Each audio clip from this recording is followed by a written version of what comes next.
Hi, everybody. Welcome to the Unexpected Productions live chat. Unexpected Productions is an improv theater. Our home is in the Pike Place Market, the Market Theater, near the gum wall. And I know you probably all know this if you're listening in. So, but for those of you who just might not happen to know, we've been in improv theater for 37 years. And one of the shows that we were the first improv company to do it in the US. And that show is called Theater Sports. So we were the first theater sports in the US, and it's done all over the world now. It's also the longest running show in Seattle. So of course we're on hiatus. We're not having shows at the theater, obviously, or classes. So because we are flattening the curve like the rest of Seattle, like you, who is home to do that. So thanks for tuning in. Thanks for coming on the live chat. My name is Jill Farris, and I am the education director at Unexpected Productions, as well as a performer and a teacher. So I know some of you participated in the Western Washington Improv do-it-yourself walk-run marathon. So I just want to say thank you so much. We're seeing donations from that, and thank you for supporting just improv in the area. I hope to, maybe some of you will be here tonight so I can thank you for that and hear what that experience was like. That's so amazing. How wonderful that was organized and that people are doing it. And just a huge, as far as things that are really exciting things and wonderful things that is happening in the improv community, I watched the Duos show on Wednesday, which is a show, it's our open mic, headed up by Jay Hitt, our managing director. And this Wednesday, he did so improv with yourself. So people sent in all these different videotapes of themselves improvising with themselves. And so I'll let you just go on our page and watch it. I won't try to describe it, but there's some just delightful stuff on that, and how fun to see everyone's different take on it and the creativity. And also just all the work really speaking to the moment that we're in really playful and interesting ways, and how fun to see these soloists and they're in their medium. So really enjoyable. So thank you for that show, and there'll be another show on Wednesday. This coming Wednesday, because Duos is going to happen every Wednesday. It's going to be, of course, as online again, headed up by our famous Jay Hitt. So talking about the one kind of really all of it, the whole thing spoke to where we are right now in the city as a country and dealing with this crisis. So to see Zach Goldberg, his kind of grown-up self and child self, if I may put my take on it, coping with it, it was just what a way to laugh and really connect with the idea and see what he does as a filmmaker as well. Chad's filmmaking, that was amazing. That was so cool. We are all hearing your song in our head. Thank you for that. Shannon, no makeup. Whoa, that is, see, today I actually, yes, I have a little bit of makeup on for this, which is an amazing thing. But it's interesting to look at all the different ways that this is affecting us. And then when we do scene work, then what is being said about it inadvertently or on purpose. So thank you. Thank you for that Duos show. That's really been great. Coming up, we have on Friday night, as long as I'm talking about shows, we're going to have a couples show. And the couples, there's a lot of improv couples. As you know, people who met through improv and now live together.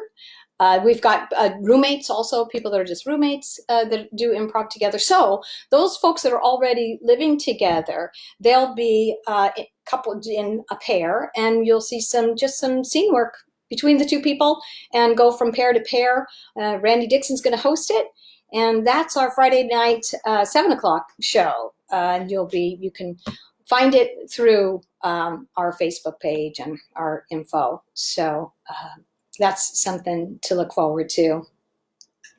I was thinking about let's see if I'm missing some. Want to be sure I look on the side over here for, cool. All right, hey Michelle, good to see you. Michelle and Ron, they'll be one of the couples that will be in the couples improv show. So totally look forward to that, which reminds me to thank Ron. Have you checked out his improv tips? Very cool. Really nicely said. Such great. There's also on our Facebook page here too. So check those out. It's entertaining just to see the great delivery from Ron Hippie, and the information in itself is really very, very nice. Very, very good tips. So thank you, Ron, for doing that. And thanks for all the donations that have been coming in. It's really moving to see that. And just being absent from our audience, from our students, from each other. We're certainly aware of how much we care about each other. Just missing everyone really brings to light how important our audience and students are. And then to see them respond to the situation in all kinds of helpful ways, participating in a duo show, donating, it's so moving. It's very powerful. It's really uplifting, and it really helps us continue to go forward. So a tremendous thanks for that. And for your thanks before all this happened, for just being part of the community, for making the community, for being an audience. There's folks who've been around for many, since the beginning, and are still around, and folks that are brand new to us. So we need and are grateful for all of you. So thank you so much. I was thinking about improv again, and how we're I look over to see what's being said. Oh, my sister is commenting on my daughter's post, which has nothing to do with me. Okay, that's all right, fine. But I was thinking about how, as what improv teaches us to do is to break some habits, like the habit of saying no, and to learn a new habit, which is to say yes. And also to break the habit of distraction, or so we can learn to be truly present and available in the moment, so that we can receive an offer and say yes to the offer, being fully aware of all the offer has to offer, and being fully aware of what our response inside is. Like, we're not numbed from that. We have access to it and can respond to what we were present and available to. And so we're learning the habit of presence and availability. And today, something happened just in my little house here, little apartment, which was, again, my abandoned offer of that was sourdough bread, a cookbook that now we've actually made sourdough bread. So we did that again today. And we keep it in the bathroom to heat it. This tip came from Ron and Michelle again. I guess they're playing a lot into tonight's talk. But so we put it in the bathroom so it can be warm enough. But it's only warm enough if you remember to leave the light on. And I'm in such a habit of turning lights on when I leave the room that even when I tell myself I'm going to leave that light on, then I say, oh, I won't forget this time. When I leave the bathroom, I'll leave the light on so the dough can stay warm and rise. But when I leave the room, I turn it off. And the only reason it doesn't go off is because now we put a piece of tape on the switch to remind ourselves of it. And it really made me think, yes, oh good, Michelle says Ron calls it bathroom bread. Well then that's what ours is too, it's bathroom bread, because that's where it can be warm. But I thought, oh, that's like when we say, oh, we're present and available, I'm not distracted, I'm in the here and now, I'm really listening to your offer. We may not realize that we're not present, and we're just sort of motoring through with our habits. Like, we're off stage, and maybe we get a note. We've had a note before that says, you talk over your scene partner sometimes. So you go backstage and you're going to come on, and you tell yourself, I'm not going to talk over my scene partner. I got that note, and I'm going to change. I'm not going to do that. And then you're on stage, and without realizing it till maybe after the scene, and your feedback is, you talked over your scene partner. And then you realize retroactively, oh my goodness, I did. And so to break the habit, well, what we have to do is replace it. We can't just tell ourselves, I'm not going to do that. We have to say, well, I am. What could I do instead? Instead of trying to play a negative objective, give yourself something to do. And there are a million games all around listening, because it's not something we do easily. Even when we tell ourselves to listen and not talk over, we may not be accomplishing that. So if you play first letter, last letter, then just say, I'm going to play first letter, last letter. The last letter that my scene partner says, that letter will be the first letter of my first word. Nobody has to know that. But if you're telling yourself that, then you might be a better listener. And that's just one listening game. And there's many listening games that apply the same thing. But instead of telling yourself, don't do that, I'm not going to do that, find a way that you've learned. That's why we do these games more than once. They're an exercise to build that muscle.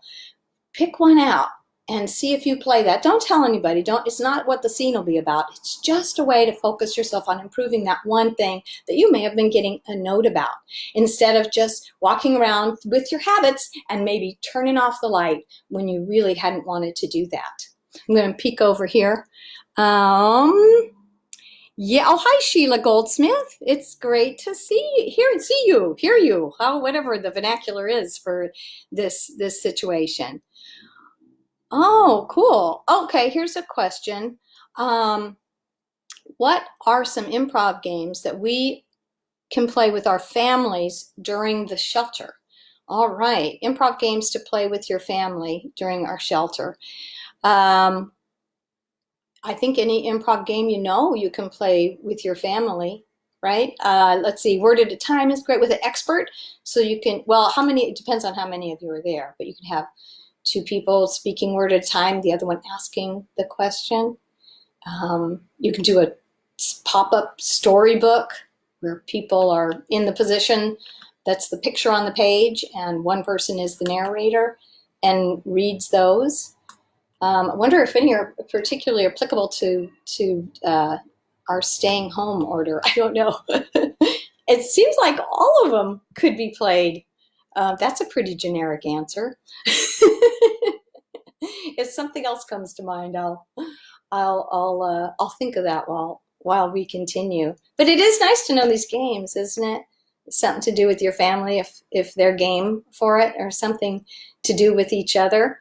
Yeah, do a shared limerick, do a shared sonnet. Those are fun. You could do it for like a date night with your partner if you're stuck at home alone. Do that. So let's see what else. Let me check over here and make sure I haven't checked in, haven't ignored anybody. Let me come down here. Whoop. Oh, hi, Caitlin. Great. Oh, that is so much fun. Oh, yes.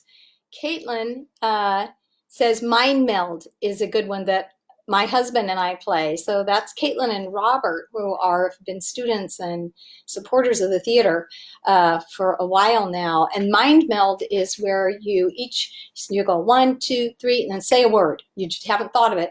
And then if you say, hamburger, and your partner says floor, then you're both trying to think for the next word, what might be in between those two.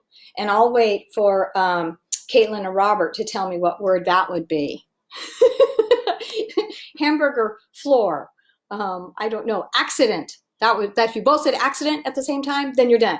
But if you say one says accident and the other says picnic, then you're going accident, picnic. And then maybe the next time you go 1, 2, 3, and you both say Yogi Bear. Thanks, Caitlin. No, Mind Meld is really cool. You know what I've actually done is the 1, 1, 2, 1, 2, 3. I don't know if you know what I'm talking about, but I have done it with my partner, and he still loves me. All right, I'm going to scroll down here. If I can scroll down. Let's see. Whoop. I think there's another comment there. Oh, Isn't this a fun part? It's so raw, showing all the it's transparency.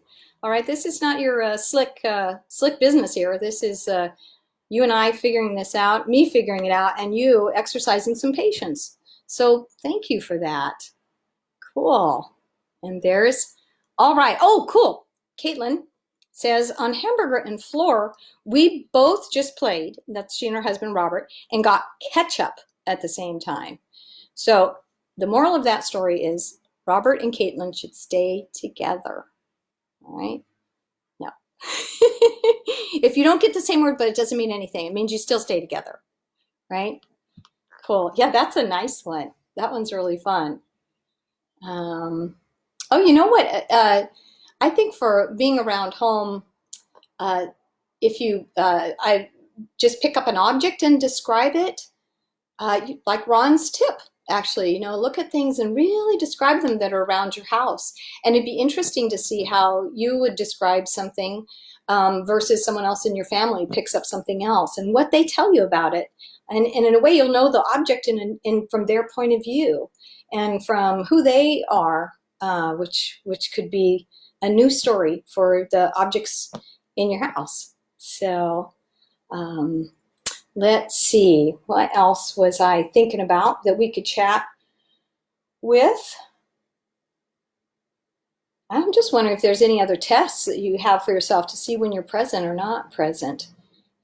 Like the light switch. Tell yourself to do something and then see if you're really present to what's going on or if you automatically do the same thing anyway with the tape on that.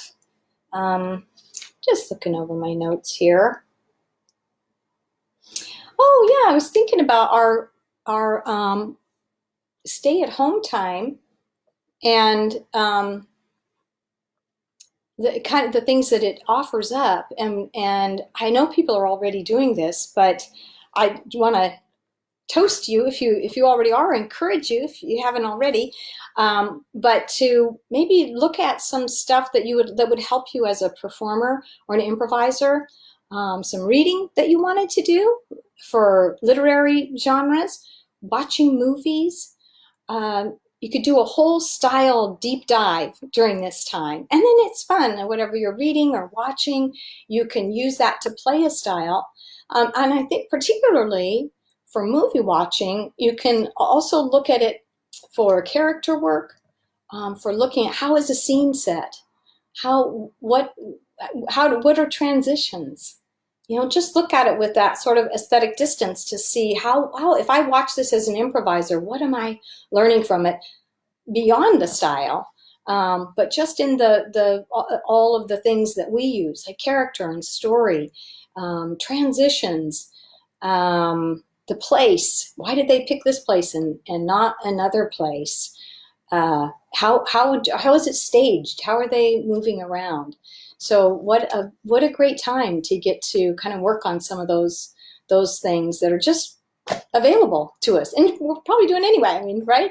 Who's not watching movies? We're all doing that, so that's an easy way in, or reading some books. So encourage that, and really I'm curious to hear about people's experience of having the luxury of that kind of deep dive into information that we normally may not have the time to do.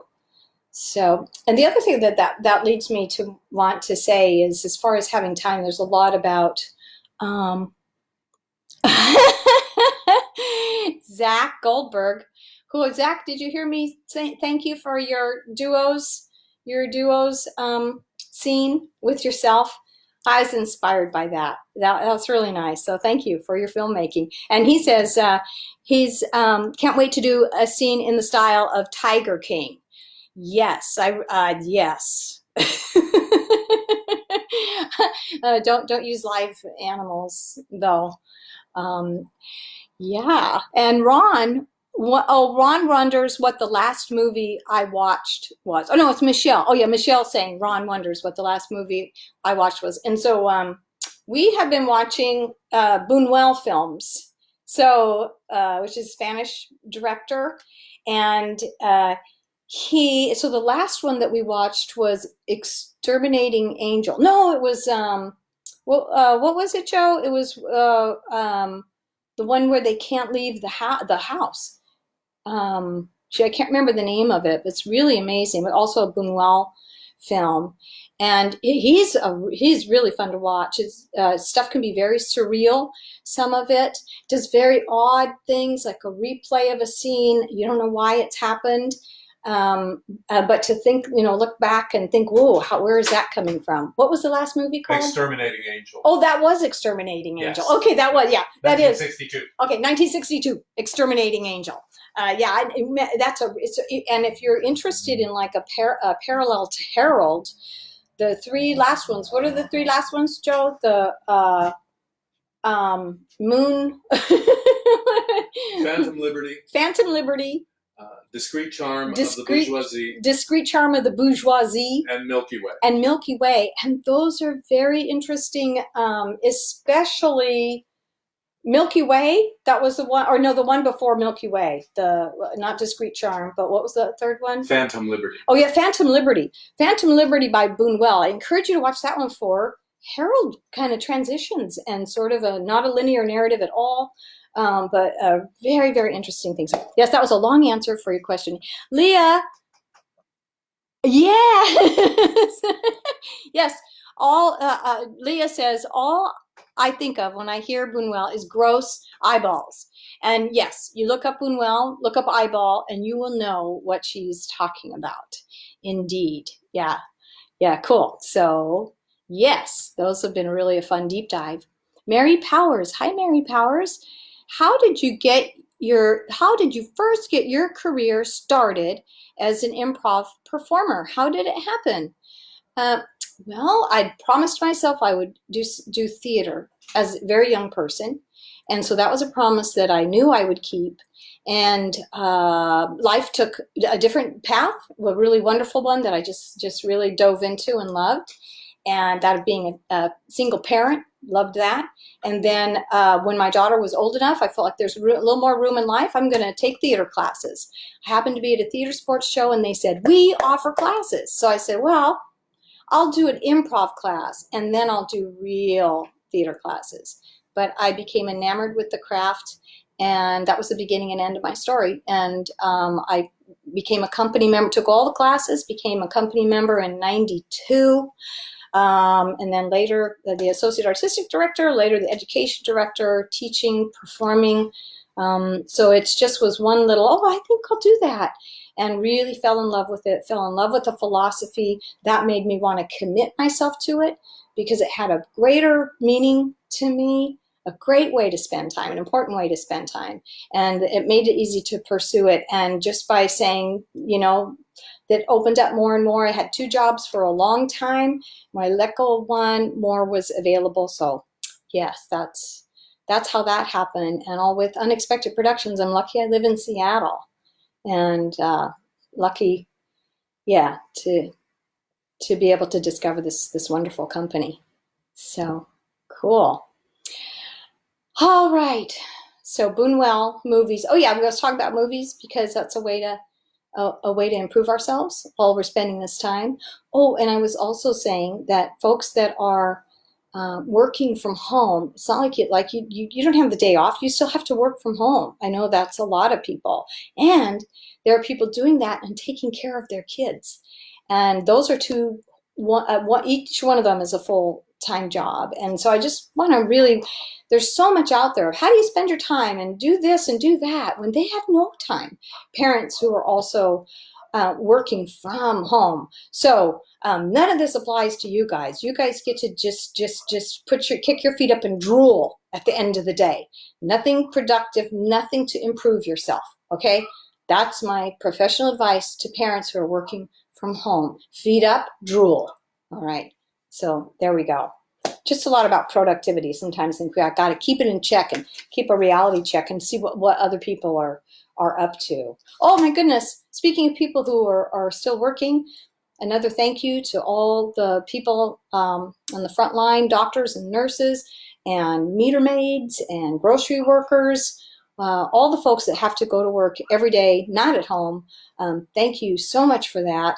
And I am just amazed. I think that to be giving of yourself in that way. And these are the same people that I've seen. Just a recent example of you all know what I'm talking about. A nurse at Harborview, and then when she had time off, organized a distance birthday party and people in cars and on the sidewalk for a dear friend. So what a way to keep your spirits up and take care of everyone. So thanks for people who are doing stuff like that. It's astonishing and it's inspiring and it's affirming of what it can be to be a good person.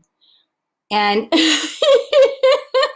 Zach says, ditto for everyone except meter maids. There's one in our midst, Zach. You better take that back, man. All right, very cool. Let's see. Oh, hey, just spending how we spend our time.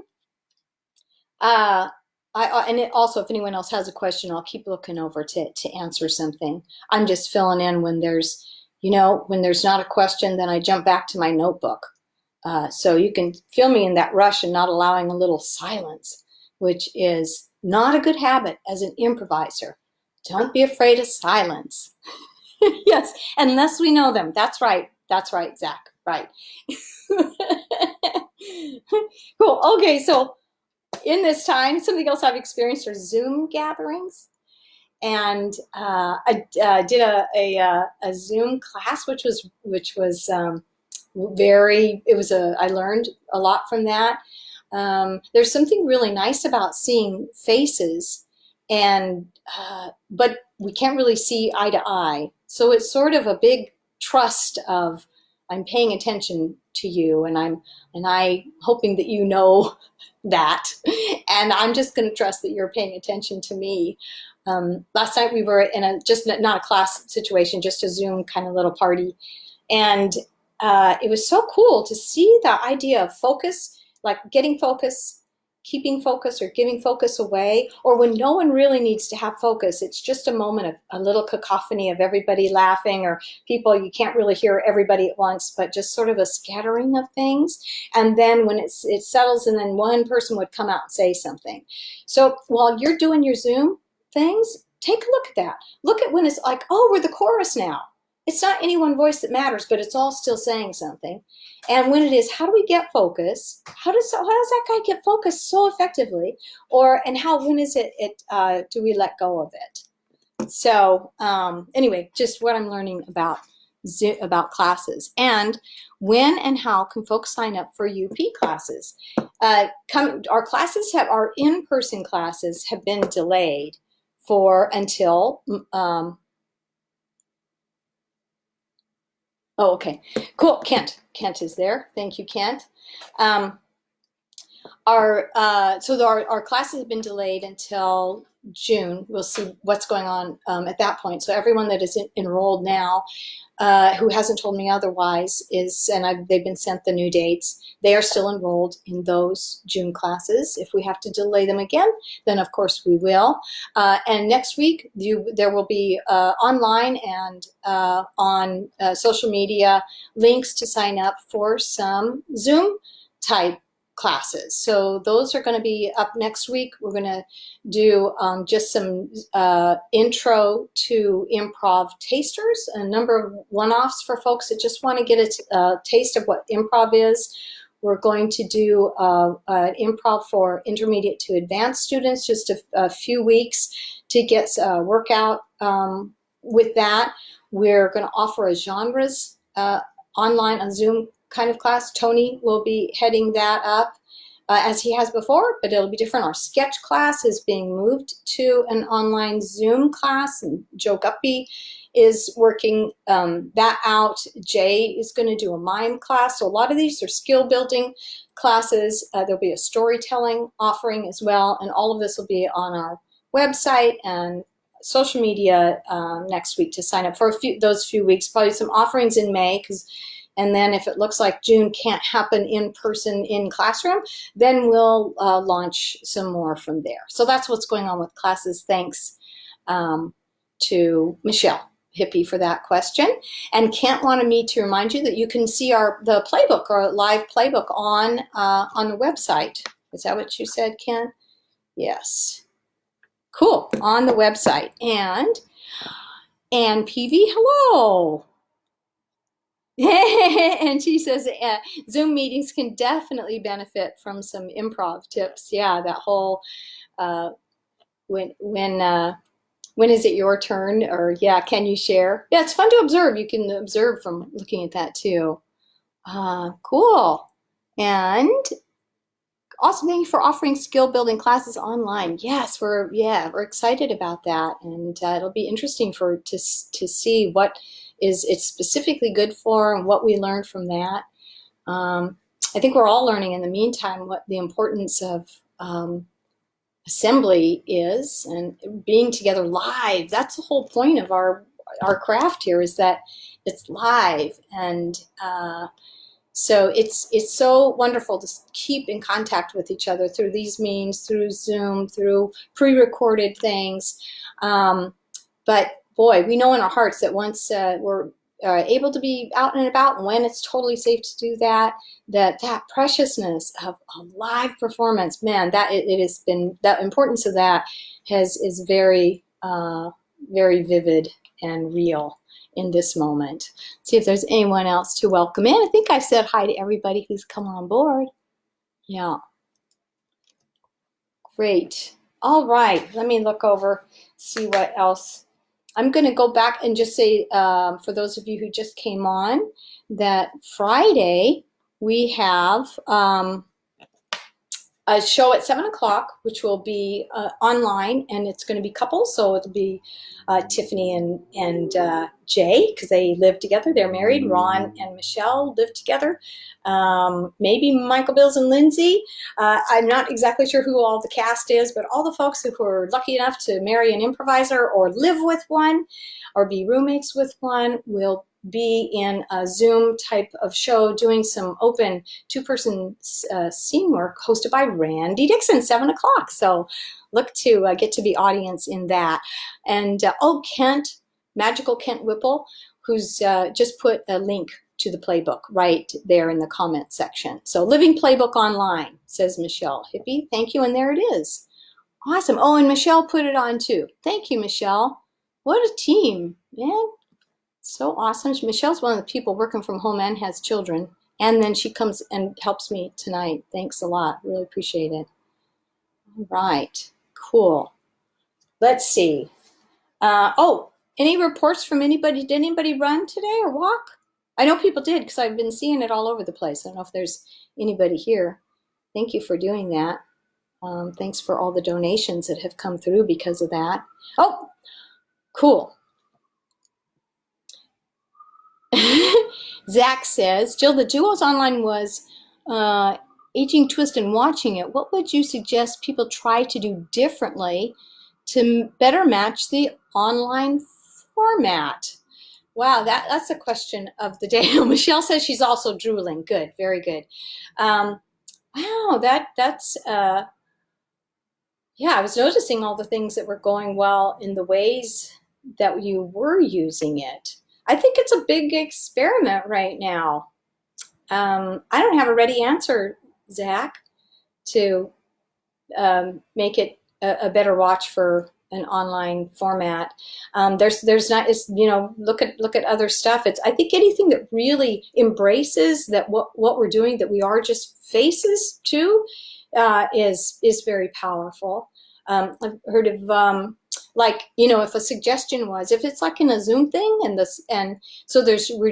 if a suggestion is, why would two people only be able to talk to each other on FaceTime, besides a pandemic, then you might get, because one's away at college, and then to use it, we really are just face to face like this in this, instead of trying to pretend that we're somewhere else. I like to see the idea of embracing the way it is, but putting an aspect of fiction on it to play it that way. I saw a really nice documentary, improvised documentary that you did that, because then it's just, like me, I'm just talking, and then the next person is just talking. They're answering questions of the interviewer, but building a story of a musician. That was through LA Improv Theater in LA. So they have some nice examples of stuff, but Yeah, anything that sort of uses it as it is, I think. I'm curious about that. Tom Johnson. Oh man, Tom Johnson's from the Brody Theater, and he says, so nice to see your face here. Let's see, he says, oh yeah, theater closings for plague is a tradition that goes back to Shakespearean times. So a great at-home exercise in styles is reading a Shakespeare play together. That's a great idea. Yeah, readings are nice. My partner just did a reading of The Dresser for a theater company in Philadelphia. So they were looking at it, everybody on Zoom, reading. It was a really cool experience. Yeah, doing some readings of actual plays would be really cool. And yes, very appropriate. Yeah, shows were shut down. Cool. Thank you, Tom. That's awesome. How's Portland? Asking in real time. I guess that's dangerous on here. Leah Engel, just warming up now. Oh, cool. Did you run today, Leah? Oh, hey, Leah. Thank you for the face mask. Did you guys see that face mask thing? You take a sock and you cut the ends off, and then you cut it halfway down, and then that makes a loop for your face mask, and then you put a coffee filter in there. Amazing. That's what I learned today. I don't know if you've been, Jay has been working with our board member. No, about to. Cool. All right, great. Good luck with that. Thanks for being a participant. I'm saying to Leah for the running business. But one of our board members, Ender, I can't remember his first and last name. Anyway, he's helping Jay set up our video equipment, so we're excited about that. Get that up and running, be able to do some video projects in a safe way, and then later we wanted to be able to do this before anyway, so it'll be great to have. This is a great reason to have to learn, and so that's really fun to do. Some theater projects going around down at the theater. Jay working on stuff, Nicole working on stuff by herself as well. So people really pitching in. Chaz painted the stage. So when you come back to our theater, it's going to be so pretty and spiffy and nice, and we'll all be ready for that when that happens. So, all right, I'm going to look at my notebook again. Thanks, y'all, for being here. It's group. I talked about that. Oh, yeah, this was as far as like thinking about improving as an improviser, if you want to, or just taking a little, using this time to practice some things or think about some things. One of the things is that we are asked to experience life. Like, it's part of your job as an actor, as an improviser, is experience life. And so being observant about everything that's around you in this time, if you do have the luxury of some stillness, to just really pay attention to what is around you? What is all these things that we usually just sort of motor through the day and don't notice? Let's take notice of them. And so I would really encourage just doing like a physical, like looking at your stuff, and you pick up one just banal thing and describe it to yourself. Like I talked about before when Grant was asking about family games. And then just sort of a tour of your house. Wheres are so important. They so tell us who we are, or what the character's story is. Really, really look at that stuff. And then close your eyes and just listen and be very observant of sounds. We're super observers as improvisers, but if we don't practice that skill, then we're that in name only. So this is a time when you can really practice observation, visual, listening, hearing sounds, smells, what things feel like. And in doing that, it'll also help you be very present and in the moment. And within that moment, I also invite you to then dip inside and see how are you responding to it in a moment. Because as improvisers, if you receive an offer and you don't have anything inside that's reacting to it, it means you've numbed a zone there. And it's all right to open that up and have reactions. I feel sorrow. Oh, I feel anger. I feel joy. I feel disdain. Whatever it is to be, so it's an inward awareness. It's your treasure trove. Those aren't things that are wrong. That's your treasure trove of response. And you have that to respond. That's how any art is made. Because we looked at what was outside of us, we looked inside and responded to it. And then there came that particular art form. So it's a total way of just embracing all of it. The outside, the inside, the sounds, the smells, your own reactions to everything. So that's a stay-at-home exercise that you can do on a daily basis. Just see, where am I right now? Or if you realize, I thought I was doing this, but I was really only thinking about this. I could have been, where was I really? In my, 5th grade classroom or something? I wasn't in my 5th grade classroom. Yes, the theater looks great. So cool. By Randy Dixon. Cool. Hey, Randy. Randy did a talk last week, and he did it earlier in the day, and there were many international directors that came to listen in, and I wanted to let you know that coming up will be a forum with Randy and some improv directors from around the world, and they'll record it, and then we'll be able to play it. Just kind of a panel discussion from these folks that we have the good fortune of knowing, and now that's one way we can meet, and what a good reason to meet and hear from them. So that is coming up as well. So yes, Andrew Pritchard is the name of our board member who's helping with the sound and video and everything. So thank you so much, Andrew. And got that? Cool. Thank you, Kent. Sending me some text messages. Very cool. Let's see. Yeah. So in your stay at home, resist going numb. Stay alive to all of it. They're all offers you can use later. And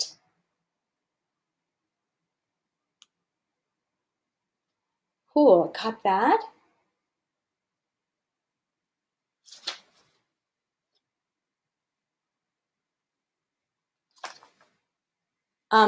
Another show that is a couple of things that are in the works are Greg's radio show. Greg Steckhouse so we're thinking about that. First, it's a couple show. We're looking at Greg's radio show. We're looking at the Cotton Gin, so these are all little teasers, and we'll have a calendar of when those events are happening very soon. But the first one is Friday. So, and one other improv note, as far as our skills and growth and progress as improvisers, is that it's, when I talked about being aware of maybe a habit that you have that you're trying to improve on as an improviser, it's okay to be conscious of things like that on stage in a scene. It's not like we have to just dive in so deeply that we've forgotten who we are and we're just reacting to every impulse. It can work that way and work out well, but it is absolutely and totally human and more practical to think, I'm going to be aware of some things and implement those things on stage. And as long as you're thinking about everything as an offer, then and that it's part of what is coming from your partner and within the story, then it all works out. So if you were like all bunched up on the stage, like, they were all back in the corner upstage, and the rest of the stage is empty. Well, you may have thought before, we're going to use the stage and the space in a better way. We're going to not be up against the back wall. But if you find yourself up against the back wall, what you've also found is the offer of that whole blank stage. And you can respond to the clump that you're in see, oh, what is that? What does that clump need? And cross the stage over to the other side to establish where that might be found or said from. So that's a way of having that awareness of, well, I can think of staging while I'm thinking of being responsive and just spontaneous as well. All of that happens.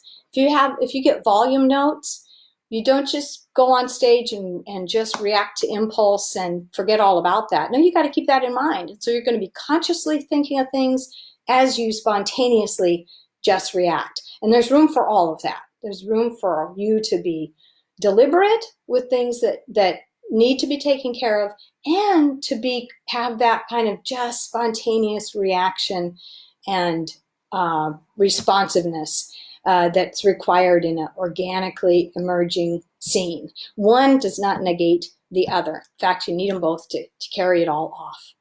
So, all right, cool. Well, I am going to, unless I have any other questions over here, just make sure I've talked to everybody. Thanks everybody for listening in. Yeah. And I hope everyone is doing well. So I'm going to go ahead and wrap things up. Again, just a huge thank you to everyone who's been supporting the theater and supporting improv in Seattle. And like today and with this weekend, with the Western Washington Improv Do-It-Yourself Walk Run Marathon. That's so exciting. There's a lot of other stuff that's going on. Thanks for the support of our audience, our board members, our students. We see it and really are buoyed by your generosity in support and in donations. So thank you very much for that. We really, really appreciate it.